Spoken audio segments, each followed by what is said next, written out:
Welcome back to our live resume review series. I'm Clary Johnson, your host. For those of you who are catching up, I came up with this idea after receiving a number of resume review requests over the past couple months. Typically, I will host one on one sessions with folks, but I thought about all the people who are currently searching for jobs and figured it could be helpful to share how I approach resume writing so that you can take these best practices and apply them to your own resume. I remember when I was first told that I would need a resume to get a job. I was barely in college at the time, and the first thought I had was, how? So, in this series, I'm going to show you how to build a resume using the same template I've used since undergrad. This resume has helped me land top paying jobs at leading organizations, and it's also helped many of the students I've mentored do the same. So, last week, we talked about resume structure and framework using the template that you'll see today. And if you missed it, you can also check out my YouTube channel at Savvy CMO. I'll drop that link in the chat. I'll drop that link in the description so that you can see it. And I'll also drop it in the chat as well. This week, we are kicking off content. And so I'm going to show you how to approach content in your resume. It's going to be a little bit of a challenging discussion today, just because I'm still working on the framework for the skills section, but we're going to build that together. So let's go ahead and let's hop in. I'm going to show you, we're going to kick it off. I'm going to show you the original resume. I'll show you the updated resume with the framework template. And again, if you want to see how we approach that, you can watch the first episode of the series on our YouTube channel. And then I am going to show you how to approach content, beginning with the skills section, and then we'll move into the experience section. So let's get started.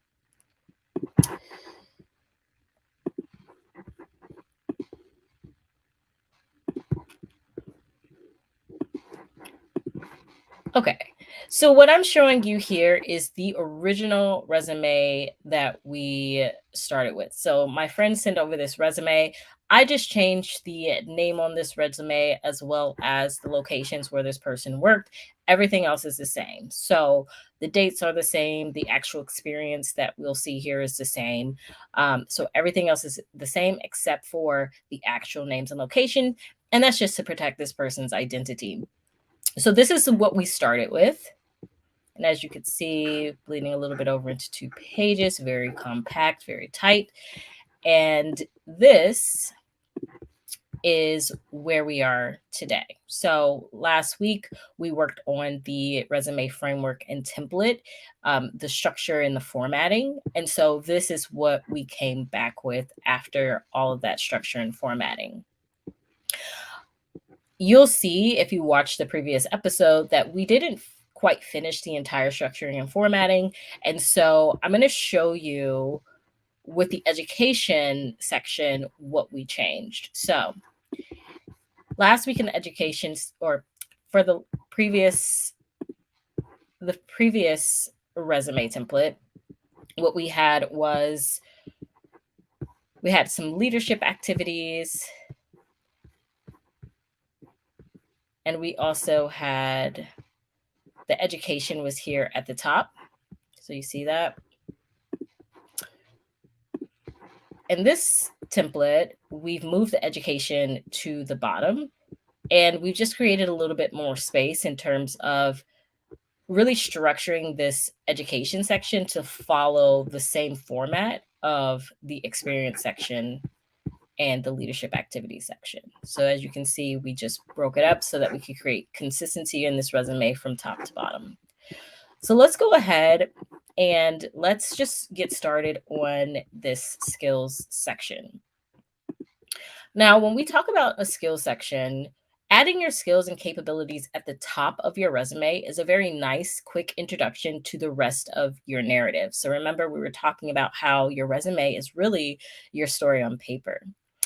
These are short bullet points packed with strong active verbs, keywords, and tools that are going to be specific to the industry that you want to go into. And so there is a research component of this with your resume. Some of the resources that you have is, of course, the job description that you're applying for, the description of the job you're applying for, of that job description. But also, you might want to do some industry research into, once you know what kind of job you're wanting to go into, or what the job it is that you're applying for. You'll want to do some research into that industry to understand what kind of language and key phrases and words are they using. These keywords or this language might include tools that you're typically using in your industry. So for example, if you're going into sales, Salesforce is a tool that, if you have on your resume, is going to increase the probability that you're able to get that interview, because Salesforce is a key tool in the sales industry, right? So you want to think about what kind of tools are you using in the industry, and then you want to, if you don't have access to those tools, or if you don't have experience with those tools, then should be a trigger for you to go and find out how you can get those skills.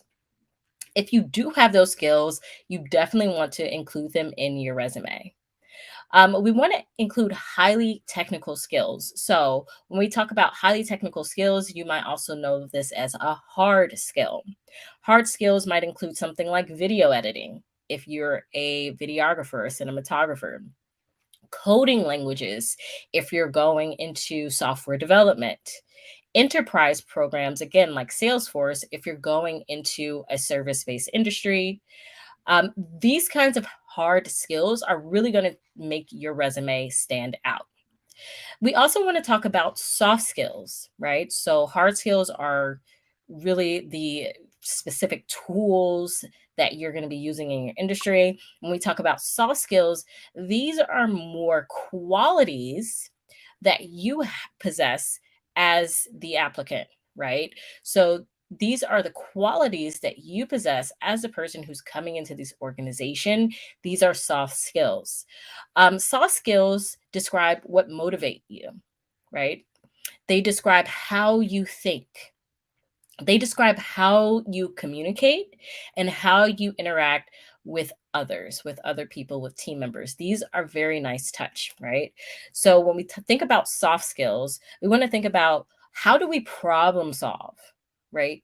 Because employers are going to know that, think about this. Employers are hiring you to solve a problem within their organization, right? This is called headcount, right? I have headcount. I need to hire someone to solve a problem within my organization, or to solve a challenge within my organization, or to capture an opportunity within my organization, sales. So if I'm hiring you to solve a problem or capture an opportunity, or to solve a challenge that I'm having, then I need to understand how you think about problems and challenges. Are you following me? Okay. This is also a very key component when we move into the interviewing portion of our lessons. And we won't get into interviewing on these live calls. If you're interested in interviewing at all, if you're just a little bit interested in how people answer certain interview type questions, definitely check out our web series, Where in the World.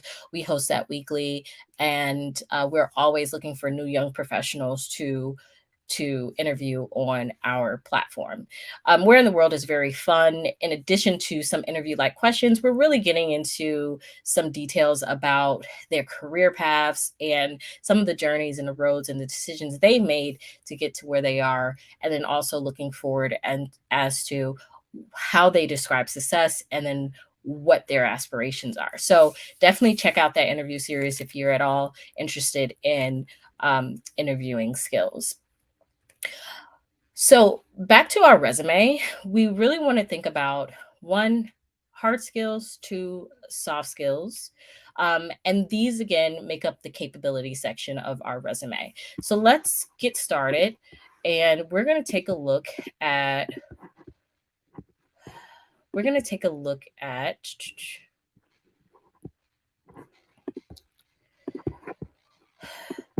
our first skills. So when we look at these skills, I typically say that there should be at least 4 bullet points. The first bullet point should list our technical skills. And the reason why is because these are the most captivating.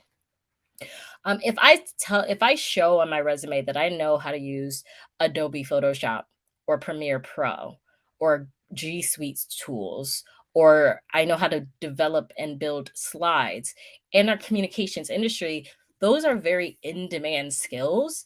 And it's going to show that you have the core fundamentals of what's needed to be able to do that job and to execute well. Right. So I'm going to show that I have core skills in my first bullet. Our second bullet is going to show us how it's and actually I'm going to show you this resume template because I think it might be helpful for you. Okay. So first bullet, we're listing our hard technical skills, which include G Suite, slide design, Adobe Photoshop, Premiere Pro. Again, these tools are going to be very specific to your specific industry. And so you might want to do some research into what kind of tools are being used in my industry. Another bullet, the second bullet is organizational skills. How well can you organize your work? How well can you organize projects? So this goes into project management. Because think about it, when you're at work, you're going to be given a list of projects, you're going to be given a list of tasks, and you're going to be expected to be able to organize those tasks and to organize your work in a way that's efficient and for the company. If you're unable to organize your task in an efficient way, then how can I, as an employer, trust that you're going to be able to do this job um, quickly and with high quality? And so we want to show that we have these organizational skills. Organizational skills might look like resource allocation. One of my favorite skills to talk about is how well I can do a lot with a little. So how savvy I am with finding the resources that I need from across an organization to be able to execute on one project seamlessly or one task seamlessly without needing a lot of budget. Right. So, resource allocation, how well are you able to organize your resources to complete a project? Building teams, how well are you able to work within an organization or with a group of people to actually build a team to be able to execute on a project that you have? And I know a lot of you might be sitting here thinking, man, Clary, I don't have any of these skills, I've never built a team. Think about any of the sports teams that you've been on. Right, have you ever had a leadership role in a sports team? Think about the extracurricular teams or leadership activities that you've been a part of. If you've ever been a part of any kind of boards or organizations, think about the work that you do within those organizations to build and structure teams. Budgeting is another core skill. And again, guys, these skills that I'm talking about are ubiquitous across every organization, right? So it doesn't matter what industry you're in, if you have budgeting as a skill set, that's going to stand out on your resume.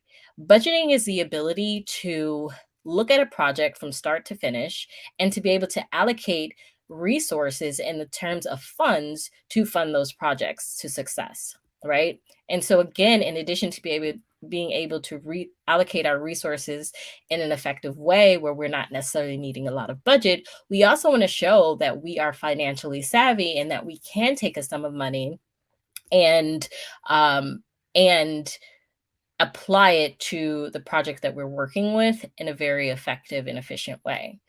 And then strategic planning. How well can you plan your project from start to finish? So this looks like being able to go into a project, come up with the idea, right? So if you're in a creative project, it might start with a creative brief, right? So I know how to start with take a project from a creative brief all the way to actually forming the teams, building the teams that are going to be needed to execute on that project.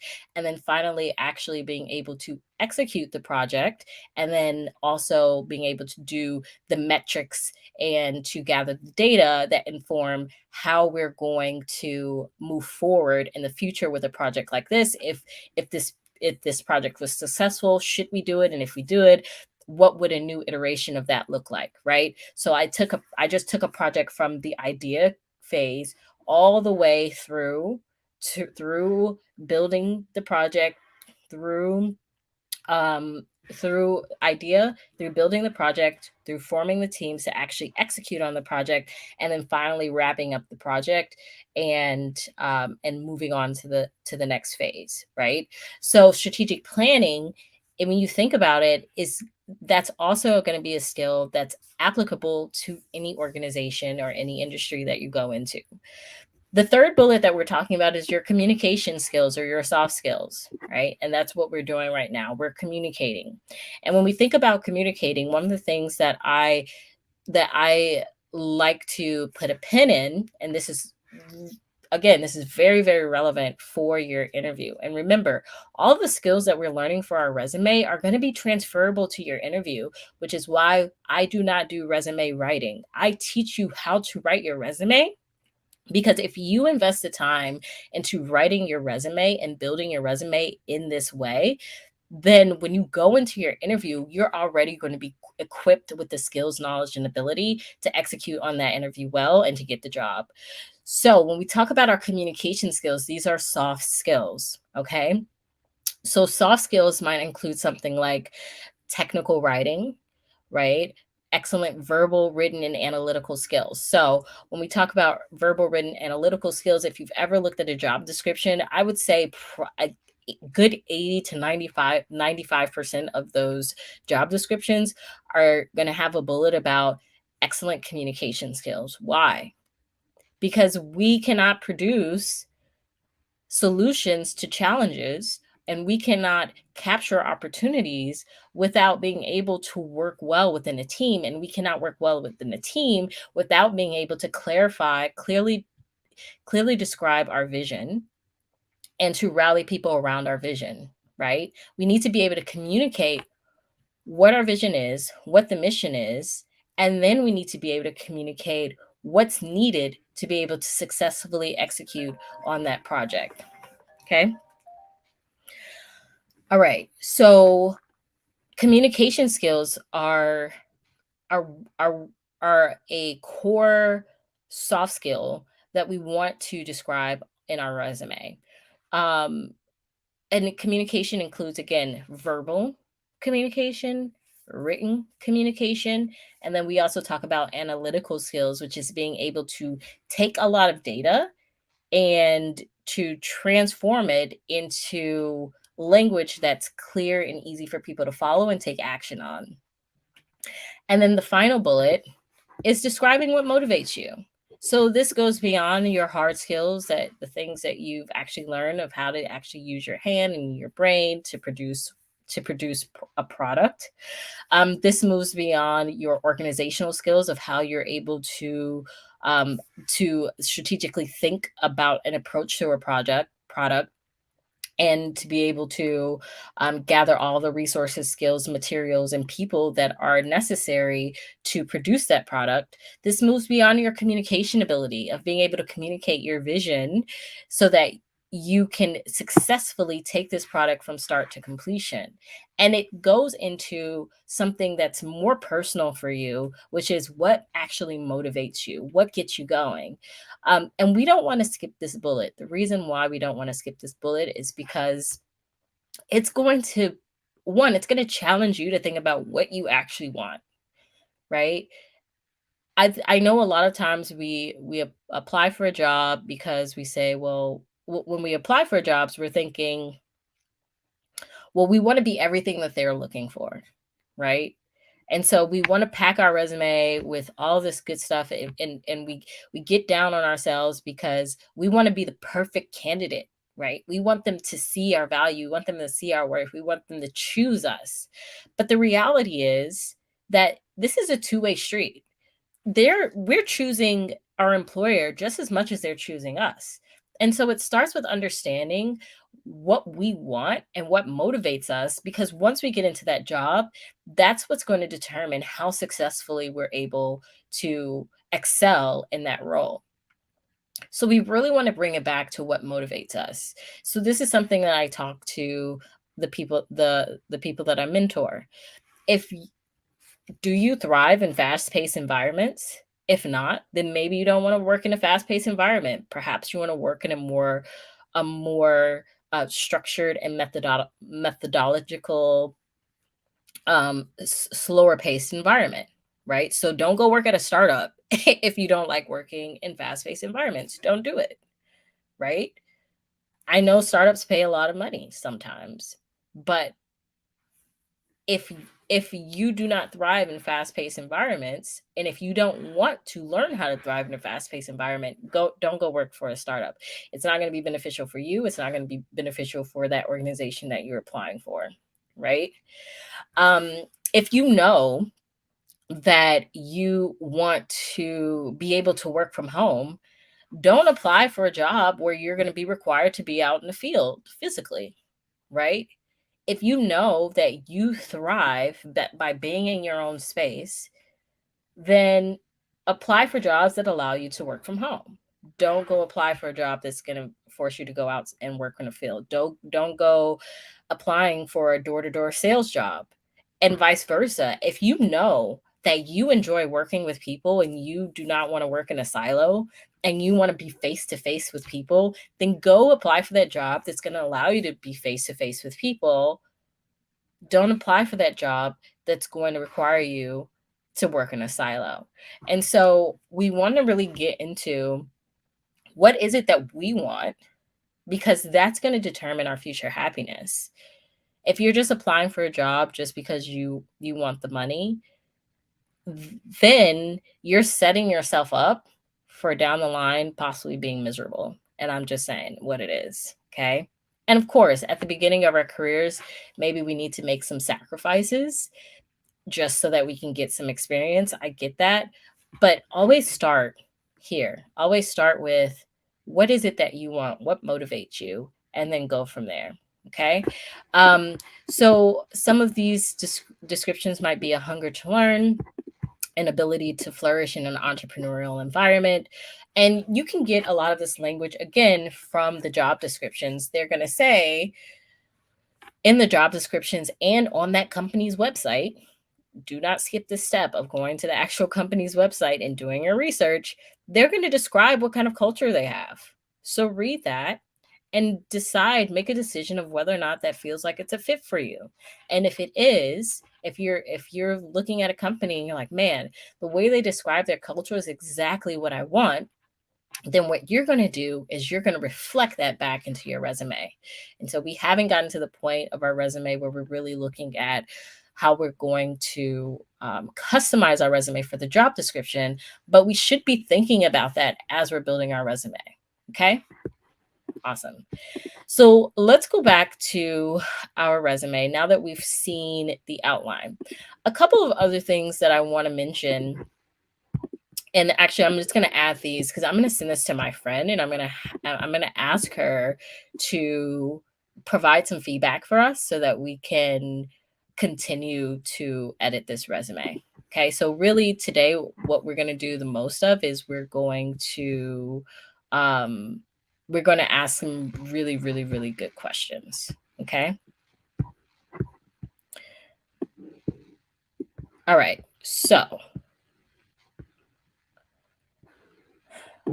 all right, so we have a few bullets here. We have 1, 2, 3, 4, 5, 6. And we're just going to start with the skills section today. I may come back on a little bit later today and continue with the actual work experience, but we're going to focus on this section today. Okay.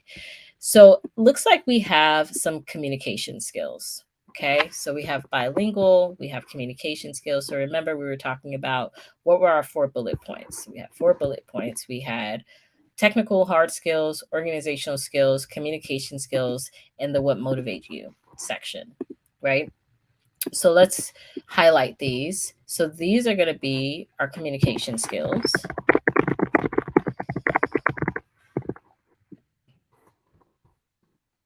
These are going to be our organizational skills.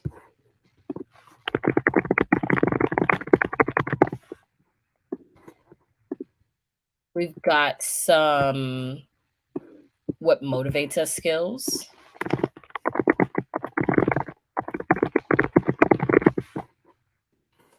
And then these leadership and interpersonal skills, right? Like we don't need to say interpersonal skills. So here's something that's really important. And we're going to tell our friend this, right? Each bullet should be a complete sentence. Each bullet needs to be a complete sentence, right? So don't get lazy on this part. This part might be the part that wins you the interview. Don't get lazy on it. We're not just putting one here and here. I'm actually going to X this out because we want to describe the interpersonal skills. We don't want to just say we have interpersonal skills. If we talk about our ability to lead and organize people to success, that's an interpersonal skill, right? So we're actually going to go ahead and put a strike through this.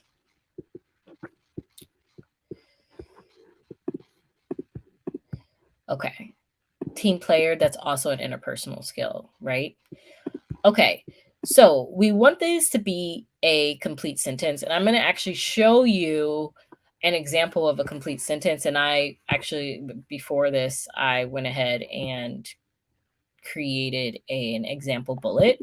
And this is an actual bullet that I've created with one of my mentees in the past. So let's start with the bilingual skills, because I think one thing I do like about this is that we do include bilingual here because it's so important. If you speak another language, that is a highly marketable skill. We want to talk about highly marketable skills. Being bilingual, being able to speak multiple language is a highly marketable skill. And so what we want to do is here, we want to turn this into a complete sentence. How do we do that? Well, there are a few things we want to think about with each of these bullets. We want to describe the skill. We want to quantify how well we know the skill. And then we also want to describe how we've demonstrated or applied the skill in real life. Now, the how really is going to happen in our experience section. So we don't want to get too deep into that. And we don't want to get too deep into metrics either in this section. But we do want to give a little bit of a taste of what's to come, right? So this is the what. This is the what we know. The experience is going to be how we've applied what we know. And we're going to really describe these skills in detail here in this section. Okay. So let's take a look at the bilingual bullet. So we know that our friend is bilingual. What this doesn't tell us is what language she speaks. I know she speaks Spanish. She's my friend. But if I were just a recruiter, I'd have no idea what bilingual was. Do you speak Mandarin in English? Do you speak Mandarin in Spanish? Do you speak Italian and Catalan? Right? Bilingual could mean anything. So we need to be as descriptive as possible as to what this skill is. Again, I know my friend speaks Spanish, so we're going to help her out this time. Okay. We're going to take a bullet that I like to use, and I'm going to drop this in. I'm going to show you what this looks like when we update this bullet. Okay, so this is a bullet. It's a complete sentence. I can put a period. Excellent verbal and written communication skills, including bilingual capabilities in English and in Spanish. So I quantified, or I described what the bilingual capabilities are, and I gave a clear picture as to what those languages are here: English and Spanish, right? In addition, we stated how well we know the skill. We know it excellently. So we have excellent verbal and written communication skills. Now, we're not getting too deep into what we mean by excellent. Our work experience is what's going to show the excellence, right? Our work experience is going to show the excellence. So make sure that whatever word you're using to quantify or qualify how well you know the skill, make sure that you're accurate about it. Don't say you're an expert if you're just getting started. It's going to get you in trouble down the line. If you say you're an expert in Adobe Photoshop and you get the job, and then your boss says, "Hey, I need you to edit this. Here's some Adobe software. I need you to edit this image," and you're unable to do it. Well, then that's not a lot of integrity, is it? You don't want to be put yourself in a position where people are expecting you to reach this high standard of excellence if you're just getting started. Be honest. It's okay. And that begins with your mindset of believing that you're worthy, right? With the information and with what you have. And if you're not excellent and you want to be excellent, then go take a class, right? Go and learn how to be excellent. But don't put that you're excellent if you're not excellent. Okay. Also, excellence, if we say we have excellent verbal and written communication skills, what does that mean? That means everything else following our resume needs to be excellent. How can I say that I have excellent verbal and written communication skills if I have errors in my resume? That's not excellence, right? So when we're building our resume, we want to build it with integrity. So important. It's okay to say you're excellent if everything else is excellent. Don't say you're excellent if you're not. We're going to say she's excellent because this resume, when we transform it, will be excellent. Okay.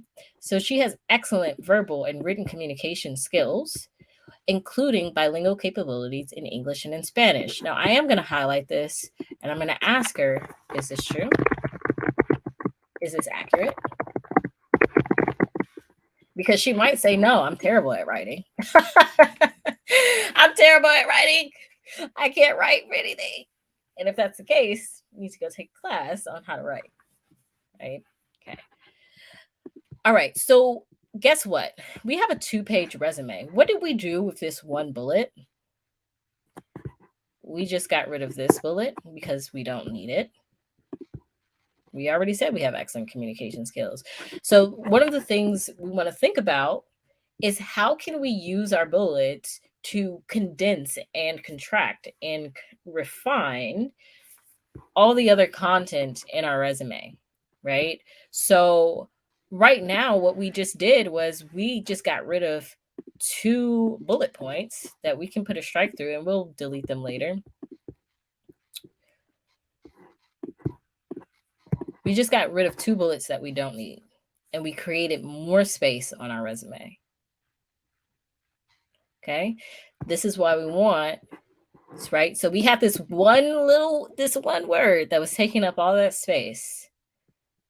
And we were able to really build it out, still keep it on one line while also condensing and contracting the rest of the resume.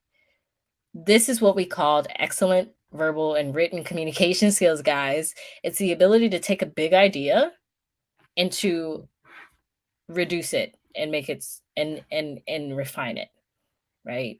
To take a complex idea and to simplify it. But also adding some more flavor and some more, right? Some more oomph, right? Something that's really going to capture your recruiter's attention. Okay. All right. So let's talk about organizational skills. So really what I want to know is, and here's where we're going to ask some questions of our friend is, what have you organized? And I might actually take a look at the rest of the resume and I could kind of take a look and see this person has experience coordinating. Looks like we have some experience coordinating services, coordinated care documents, right? Monitoring progress. So we might include some of those skills in these bullet points. So I'm going to end this live here and I will be back next week. We're going to have a completed skill section for you and we're going to talk about the difference between the two, and then we'll move into our relevant work experience section and we'll and I was taking a look at this work experience section, and to be honest, it's really well done. In a lot of ways, we are going to condense this quite a bit. We're going to snap it down and make it tighter. But I can already see that this person has added some really great metrics here. some full sentences. It just needs a little bit of refining, a little bit of a refining touch. And so with that, we have taken a look at our skill section. Thanks so much for joining us and checking in, tuning in, and we will be back next week to continue the content piece of our live resume review. Until then, peace out.